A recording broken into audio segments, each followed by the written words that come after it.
प्यारे बच्चों, welcome to physics solution point. मेरे प्यारे बच्चों, टेस्ट नंबर 3 कंप्लीट हो चुका है।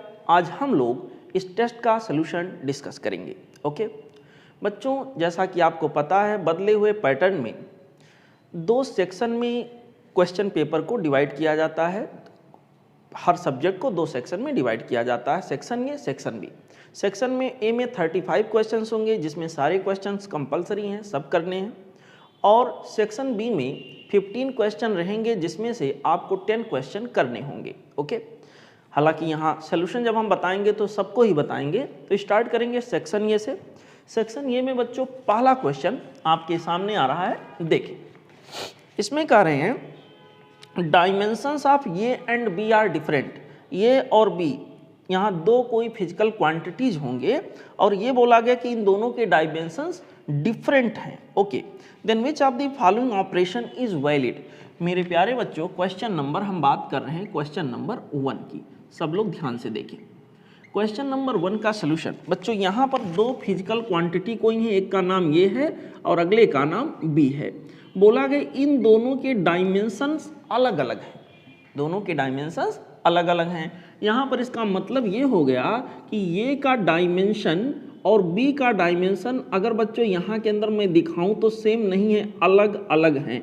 अब यहाँ 4 ऑप्शन आपके पास हैं। पहला ऑप्शन है ए अपान बी, दूसरा ऑप्शन है बच्चों बी में यहाँ पर e की power a upon B, third option C है a minus B and D है a प्लस बी। तो बेटा यहाँ पर पहले बात कर लेते हैं b की।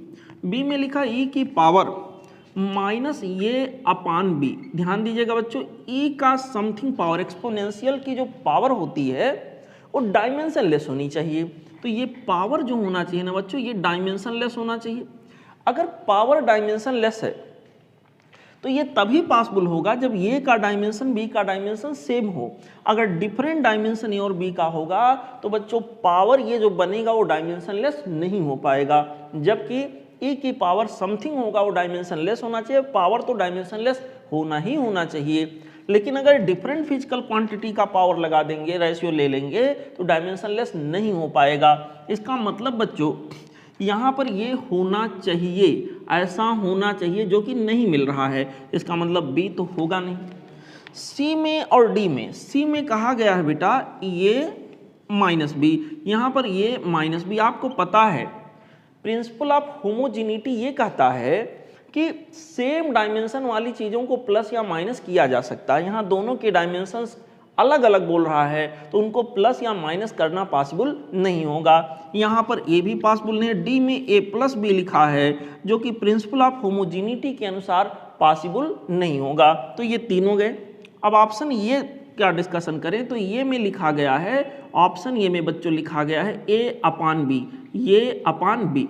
बिल्कुल यहाँ पर सेम डायमेंशन और डिफरेंट डायमेंशन डजेंट मैटर, उनको सिंपल हम डिवाइड कर सकते हैं या मल्टीप्लाई कर सकते हैं, ये सारे ऑपरेशंस पॉसिबल होते हैं। तो यहाँ पर पहला वाला पॉसिबल है, बाकी पॉसिबल नहीं है। और इस तरह से बच्चों यहाँ इस पर्टिकुलर क्वेश्चन के लिए जो करेक्ट चॉइस होगा वो हो जाएगा ऑप्शन ए। ठीक है, correct choice that we will consider here, this will be option A. समझ आया बच्चों? Okay, now let's proceed to question number next. We have question number 2. Question number 2 says if the dimensions of physical quantity are given by, किसी physical quantity का बच्चों dimension दिया है, क्या दिया है, m की पावर a, l की power b and capital T power c, ऐसे दिया है। ये कोई फिजिकल क्वांटिटी है, पता नहीं वो कौन सी क्वांटिटी है, उसका डायमेंशन कुछ ऐसे दिया है। पूछा गया then the physical quantity will be. मेरे प्यारे बच्चों, फिजिकल क्वांटिटी यहाँ के अंदर क्या होगी, मान लिया फिजिकल क्वांटिटी P है तो P का डायमेंशन हमको दे रखा है।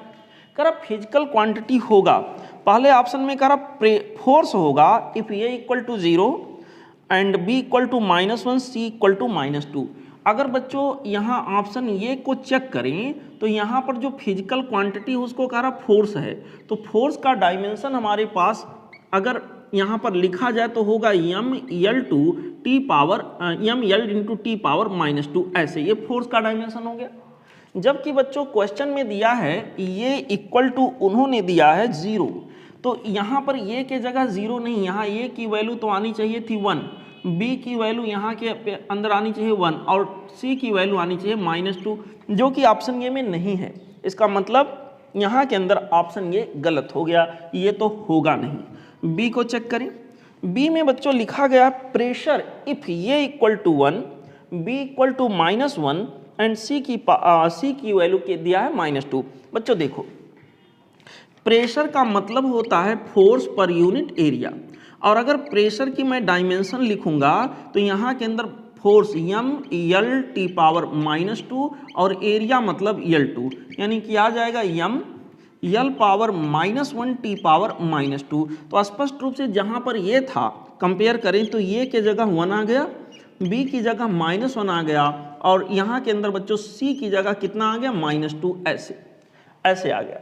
सब कुछ मिला जुला के बच्चों यहाँ पर ध्यान दीजिए, तो जो डेटा हमको दिया है इसमें b में, ये equal to 1, b equal to -1, c equal to -2, बिल्कुल मैच कर गया। ठीक है, तो यहाँ करेक्ट चॉइस हमारे पास आ गया ऑप्शन बी। आप चाहो तो आगे के 2 ऑप्शंस और हैं, उनको ऐसे देखो बच्चों, वो पॉसिबल नहीं होंगे। यहाँ के लिए करेक्ट चॉइस जो हमें मिलेगा, करेक्ट मैचिंग जो हमारा होगा, वो होगा ऑप्शन बी। ओके बच्चों, correct choice that we will consider here, this is option B। okay बच्चों, ठीक है। now let's proceed down to question number next। we have question number 3। question number 3 says the displacement of an oscillating particle is given by, a particle is oscillating and its displacement is given by an equation which is written here, y is equal to ये sin of कितना लिखा बच्चों, bx plus यहाँ के अंदर C T plus बच्चों D, ऐसे लिखा हुआ है। हमसे कह रहे हैं dimensional formula of A into B into C into D, x यहाँ डिस्टेंस है, टी यहाँ टाइम है। बच्चों यहाँ पर ए का डायमेंशन देखो, हमने आप सबको ये रूल बताया था कि sine something, cos something, tan something, ये सब कुछ डायमेंशन लेस होता है। तो बच्चों यहाँ प्रिंसिपल ऑफ होमोजेनिटी के अनुसार, या यूँ कह लीजिए यहाँ पर अगर ये इक्वेशन करेक्ट है तो y का डायमेंशन जो होगा वही डायमेंशन ये का होना चाहिए। y का डायमेंशन बच्चों ये के सिमिलर होना चाहिए। इसका मतलब ये हुआ कि y अगर डिस्प्लेसमेंट है तो ये की जो डायमेंशन होएगी बेटा वो डिस्प्लेसमेंट के सिमिलर आएगी, ऐसे लिख दिया। ठीक है, और यहाँ रहा सवाल b जो होगा बच्चों, ये जो आर्गुमेंट होगा bx plus C T plus D, ये पूरा डायमेंशन लेस होगा। अगर ये पूरा का पूरा, ये जो मैं ओवरलाइन कर रहा हूँ ऐसे, ये बच्चों अगर डायमेंशन लेस है तो डायमेंशन लेस का मतलब इसके अंदर जो प्लस माइनस में टर्म यूज हुए सब डायमेंशन लेस होंगे। इसका मतलब b इंटू एक्स बच्चों ये डायमेंशन लेस होगा। इसका मतलब ये तभी पॉसिबल है जब b का डायमेंशन x के डायमेंशन का इनवर्स हो। इसका मतलब b का डायमेंशन x डिस्टेंस है, तो b का जो डायमेंशन बच्चों यहाँ के अंदर बनेगा वो हो जाएगा l पावर -1, ऐसे। इसी तरह से सी टी है, यहाँ पर सी टी इतना पार्ट भी क्या होगा, डायमेंशन लेस होगा। तो c इंटू टी अगर बच्चों ये डायमेंशन लेस है, इसका मतलब ये हुआ कि c का जो डायमेंशन होगा वो बच्चों c का डायमेंशन अगर मैं खोजूं dimensionless, c into T dimensionless, तो c का डायमेंशन होना चाहिए यहाँ के अंदर क्या, t पावर -1, तभी तो डायमेंशन लेस बनेगा। ठीक है बच्चों, और d यहाँ पर अकेला है, ये बच्चों डायमेंशन लेस होना चाहिए, d हमारा डायमेंशन लेस होना चाहिए। तो अब देखो, अगर मैं आप सबसे पूछूं कि बेटा a into B into C into D का डायमेंशन क्या होगा, तो a का डायमेंशन l था, a का डायमेंशन बच्चों क्या था, l, और b का डायमेंशन l का इनवर्स था, ऐसे, और बच्चों c का डायमेंशन t की पावर -1 था, और d का कोई डायमेंशन नहीं था, d का कोई डायमेंशन नहीं था। बचा क्या, यहाँ के अंदर आ गया बच्चों t की पावर -1। इसका मतलब ये इंटू बी इंटू सी की जो डायमेंशन होगी, अगर पूरा मैं लिखूं तो बच्चों ऐसे आएगा, इतने पार्ट का डायमेंशन ये हो जाएगा m की पावर 0, l की पावर 0, t की पावर -1। और ऑप्शन में अगर मैं जाके देखूं बच्चों तो करेक्ट चॉइस, करेक्ट मैचिंग जो यहाँ के अंदर होगा वो होगा option B. Okay, correct choice that we will consider here, this is option B. Okay बच्चों, ठीक है, चलते हैं अगले question. Now we have question number 4। Question number 4 is a simple one. करा which of the following pairs of physical quantities does not have same dimensional formula. बच्चों यहाँ पहला ऑप्शन है, क्वेश्चन नंबर 4 की हम बातें कर रहे हैं, क्वेश्चन नंबर 4। यहाँ के अंदर बच्चों पहला जो ऑप्शन है वो कह रहा वर्क एंड टॉर्क। बेटा वर्क हो या टॉर्क हो, दोनों के लिए डायमेंशनल फार्मूला एनर्जी के सिमिलर होता है, mL2T⁻²। यहाँ पर बच्चों वर्क की बात करें या फिर टॉर्क की बात करें, इन दोनों के लिए डायमेंशनल फार्मूला आप सबको पता है बच्चों एक ही होना है, जो कि एनर्जी के इक्विवेलेंट है, जो कि आएगा mL2T⁻²। ऐसे ओके, यहाँ तो सेम हो गया। Angular momentum and Planck's constant, बच्चों बड़ा फेमस चीज है, यहाँ पर मैंने पढ़ाते वक्त आपको बताया भी है। एंगुलर मोमेंटम जिसको J=mvr से रिप्रेजेंट कर सकते हैं, और प्लैंक कांस्टेंट बेटा h जिसको लिखा जाता है, यहाँ स्मॉल h से दिखाते हैं। इन दोनों का डायमेंशनल फार्मूला सेम होता है। यहाँ पर इससे आप निकालोगे, और यहाँ प्लैंक कांस्टेंट का यूनिट होता है जूल इंटू सेकेंड, मतलब डायमेंशनल फार्मूला बनेगा mL2T⁻², और यहाँ T तो सब मिला जुलाकर यहाँ डायमेंशनल फार्मूला हो जाएगा mL2T⁻⁻1। यानी कि बच्चों यहाँ डायमेंशनल फार्मूला यहाँ से भी निकालोगे, आप निकाल के चेक करना बच्चों। चलो चेक कर लेते हैं। m v के लिए हो गया L T⁻⁻1, और r यहाँ रेडियस या यूँ कह लीजिए कोई डिस्टेंस है, यहाँ के अंदर बच्चों L, तो वही यहाँ के लिए भी बना mL2T⁻⁻1, डायमेंशनल फार्मूला वही बना। तो यहाँ बी ऑप्शन भी हमारा करेक्ट है। यहाँ जिसमें सेम नहीं उसको बताना है। टेंशन और सरफेस टेंशन, टेंशन का डायमेंशनल फार्मूला बच्चों फोर्स के सिमिलर होगा, जबकि टेंशन की बात करें तो इसका डायमेंशनल फार्मूला फोर्स के सिमिलर होगा। टेंशन एक तरह का फोर्स है। और बच्चों यहाँ पर सरफेस टेंशन की बात करेंगे तो ये होता फोर्स पर यूनिट लेंथ, तो इसका मतलब इसका डायमेंशनल फार्मूला अलग हो जाएगा। तो बाकी डी ऑप्शन में इंपल्स और लीनियर मोमेंटम है, इंपल्स और लीनियर मोमेंटम का भी डायमेंशन सेम होता है। और इस तरह से बेटा करेक्ट चॉइस यहाँ के लिए जो होगा वो हो जाएगा option C. Okay, correct choice that we will consider here, this will be option C. यहाँ कोई डाउट वाली बात नहीं होनी चाहिए। ठीक है, चलते हैं अगले question number 5। Question number 5 says the equation of state of some gases can be expressed as. बेटा इक्वेशन दिया है किसी गैस के लिए P माइनस ऑफ ये divided by V square this much multiplied by V minus of B. Okay, v minus of B equal to यहाँ पर दिया बच्चों r इंटू टी। ऐसे ध्यान दीजिएगा, यहाँ पर पूछा है कि सर आप ये बताइए P यहाँ प्रेशर हो, v वॉल्यूम हो, T एब्सोल्यूट टेम्परेचर है, ये B एंड R ये सब की कांस्टेंट हैं। तो पूछा गया डायमेंशंस ऑफ ये इंटू बी, ये इंटू बी का डायमेंशन क्या होगा। मेरे प्यारे बच्चों, जैसा कि इतने में मैं देख रहा हूँ प्रेशर माइनस समथिंग, इसका मतलब होगा कि यहाँ पर जो ये अपान वी स्क्वायर का डायमेंशन होगा, ये अपान वी स्क्वायर का जो डायमेंशन होगा बच्चों, मैं ऐसे अलग अलग करके लिख देता हूँ, वो डायमेंशन सिमिलर किसके होगा, प्रेशर के डायमेंशन के सिमिलर आएगा। ओके, अब यहाँ पर ये का डायमेंशन हमें पता करना है, ये का पता करेंगे तभी ए इंटू बी का पता हो पाएगा। Divided by V square, V का होगा L की पावर 3, वो वी ठहरा वॉल्यूम और उसका स्क्वायर है तो L की पावर क्या हो गया 6।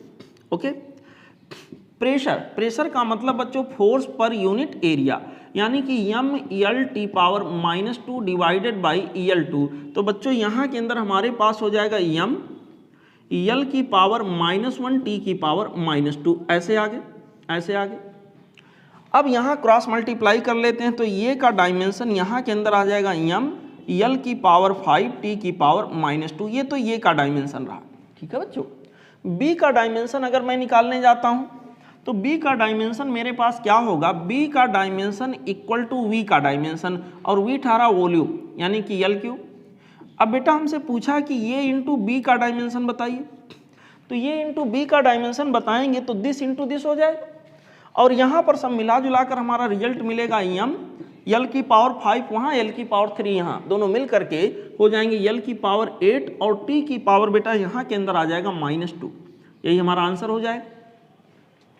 अगर मैं यहाँ पर ऑप्शन में देखूं तो करेक्ट चॉइस जो यहाँ पर दिख रहा है बच्चों वो हो जाएगा option C. Okay, correct choice that we will consider here, this will be option C. Okay, now let's proceed down to question number next one. Question number 6, छठा प्रश्न आप सभी लोग देखें बच्चों। क्वेश्चन नंबर 6 कह रहा है एनर्जी, ई को कहा एनर्जी है कैपिटल ई को, जी को ग्रेविटेशनल कांस्टेंट वो बोल रहा है, और बेटा आई फॉर इम्पल्स बोला है, एम फॉर यहाँ मास बोला है। तो कह रहा dimensions of G I M square divided by E square क्या होगा। ध्यान दीजिएगा, जी यहाँ ग्रेविटेशनल कांस्टेंट है। अच्छा, ग्रेविटेशनल कांस्टेंट का डायमेंशन निकालने के लिए आप ये लगा लो G m1 into m2 divided by r square, Newton ji का इक्वेशन जो ग्रेविटेशन के लिए उन्होंने दिया था। यहाँ के लिए बच्चों जी का जो डायमेंशन होगा वो होगा f into R square divided by m1 into m2 के डायमेंशन के सिमिलर। अब जरा लिखते हैं, कैपिटल जी का जो डायमेंशन आएगा m यल टी पावर -2 इंटू L2 यहाँ पर आ जाएगा आर स्क्वायर के लिए, m1 इंटू m2 मास 2 बार आ रहा है बेटा, यहाँ पर मास का क्या हो जाएगा स्क्वायर, यहाँ पर आ जाएगा m की पावर 2। सब मिला जुला कर जो डायमेंशन यहाँ के अंदर बनेगा वो बच्चों आ जाएगा m पावर -1 L की पावर 3 t पावर -2। ये हो गया कैपिटल जी के लिए डायमेंशन। जो हमारा क्वेश्चन है उसमें यहाँ G I M square, I for यहाँ पर बच्चों है इम्पल्स, और इम्पल्स का लीनियर मोमेंटम जो होगा वो m इंटू वी मोमेंटम के सिमिलर होगा। ठीक है बच्चों, और मोमेंटम का यहाँ के अंदर होगा m for mass L T power -1 velocity के लिए हो गया।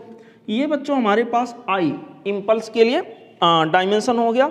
अगला दिया m स्क्वायर, m यहाँ मास है तो मास का तो m ही होगा, उसमें कोई डाउट नहीं है। ई स्क्वायर, ई यहाँ पर बच्चों कैपिटल ई एनर्जी को दिया है, तो हमारा जो डायमेंशन बनेगा किसके लिए पूछा है, g into I into M square divided by यहाँ पर है कैपिटल ई का स्क्वायर।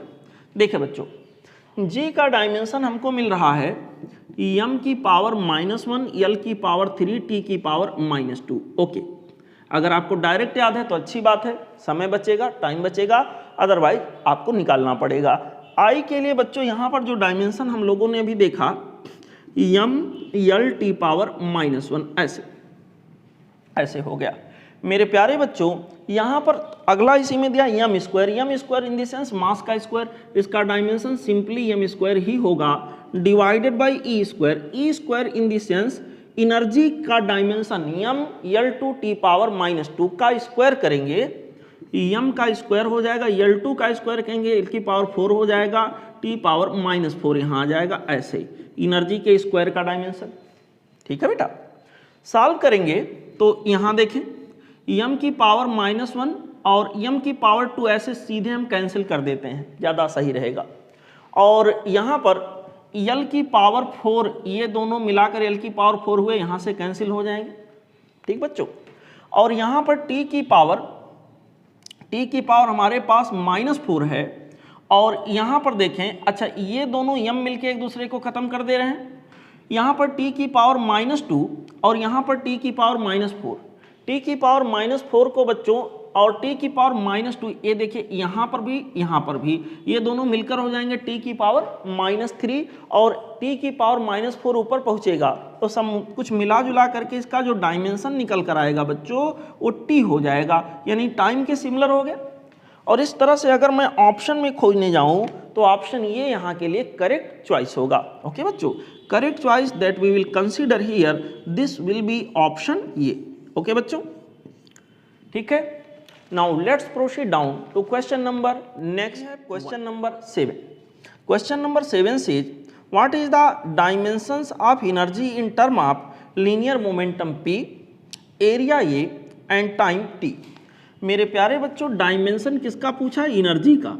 किसके टर्म में, यहाँ पर जैसे फंडामेंटल क्वांटिटी को m L t में हम रिप्रेजेंट करते थे तो यहाँ थोड़ा बदला है। कर आप लीनियर मोमेंटम के टर्म में, एरिया के टर्म में और टाइम के टर्म में, तो मैं मान लेता हूँ लीनियर मोमेंटम की पावर x, एरिया की पावर y और टाइम की पावर z, ऐसे यहाँ पर इसका डायमेंशन बन रहा हो। तो बच्चों दोनों साइड का डायमेंशन अगर लिखें तो डायमेंशन इन दिस सेंस जो एम एल टी के फॉर्म में लिखने, अगर दोनों साइड का लिखें तो सिमिलर होना चाहिए। और ऐसा लिख के ऐसे क्वेश्चन में हम लोग क्या करते हैं, कंपेयर करते हैं, एक्स वाई जेड की वैल्यू निकालते हैं और रख लेते हैं। तो बेटा एनर्जी के लिए जो डायमेंशन बनेगा वो तो आप सबको पता है, M L two T power -2 ऐसे। और यहाँ पर P यहाँ के लिए बच्चों क्या दिया है, लीनियर मोमेंटम शायद दिया है। P यहाँ पर बच्चों यस लीनियर मोमेंटम है। लीनियर मोमेंटम का मतलब हो गया m, लीनियर मोमेंटम का मतलब बच्चों m इंटू वी, यानी कि m एल टी पावर -1, यही ना, कि पावर यहाँ के अंदर x हो गया, एरिया, एरिया का मतलब l की पावर 2, यहाँ पर इसकी पावर y हो गई, और यहाँ तो टाइम ही लिखा है सिंपली, t की पावर क्या हो गया z। ठीक है बच्चों। अब इधर से अगर देखें तो आ जाएगा m की पावर x, m एक ही जगह है, l की पावर बच्चों यहाँ पर आ जाएगा x, और यहाँ पर आ जाएगा +2y, और यहाँ के अंदर t की पावर आ जाएगा -x प्लस ऑफ z, ऐसे दो जगह आया t। This whole much equal to this, m की पावर कुछ नहीं है 1 है, l की पावर 2, t की पावर -2। सिंपल सा क्वेश्चन है। अगर फिजिक्स में सबसे इजी चैप्टर कोई है तो यही है, यूनिट डायमेंशन एंड मेजरमेंट। मेरे प्यारे बच्चों दोनों साइड को अगर कंपेयर करें तो x की जगह पे क्या हो जाएगा 1, x इक्वल टू 1 हो गया, x plus of 2y, compare करें इधर l की पावर इतना और इधर क्या है 2, दिस इज 2। x की वैल्यू बेटा हमने 1 निकाल रखा है, तो यहाँ पर हो जाएगा 1 प्लस 2y इक्वल टू 2। इसका मतलब बच्चों 2y इक्वल टू 1, यानी y की वैल्यू क्या हो गया 1/2। ओके, इसी तरह यहाँ जाएंगे तो हमारे पास है -x plus of z, this is equal to -2।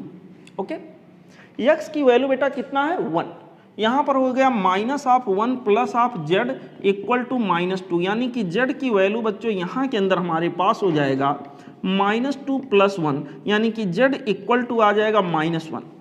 ये जो x y z की वैल्यू बच्चों हम लोगों ने निकाला है, x की वैल्यू ये देखिए 1 आ गया, y की वैल्यू आप लोग देखो बच्चों हाफ आ गया, और z की वैल्यू -1 आ गया। ये वैल्यूज ले जाके यहाँ रख लेते हैं। रखेंगे तो एनर्जी का जो डायमेंशन बनेगा मेरे प्यारे बच्चों, एनर्जी का जो डायमेंशन यहाँ बन के आएगा वो हो जाएगा कुछ ऐसे, P की पावर x, और x की वैल्यू 1 है, ठीक है। और यहाँ पर एरिया A की पावर y, y की वैल्यू बच्चों हाफ यहाँ के अंदर है, और यहाँ t की पावर z, z की वैल्यू -1 है। यही हमारा डायमेंशन बनना चाहिए। ऑप्शन पे जाके अगर देखें तो करेक्ट मैचिंग जो मुझे मिल रहा है बच्चों वो मिल रहा है ऑप्शन सी में। ओके, इसलिए हम लोग सिलेक्ट करेंगे यहाँ के लिए ऑप्शन सी।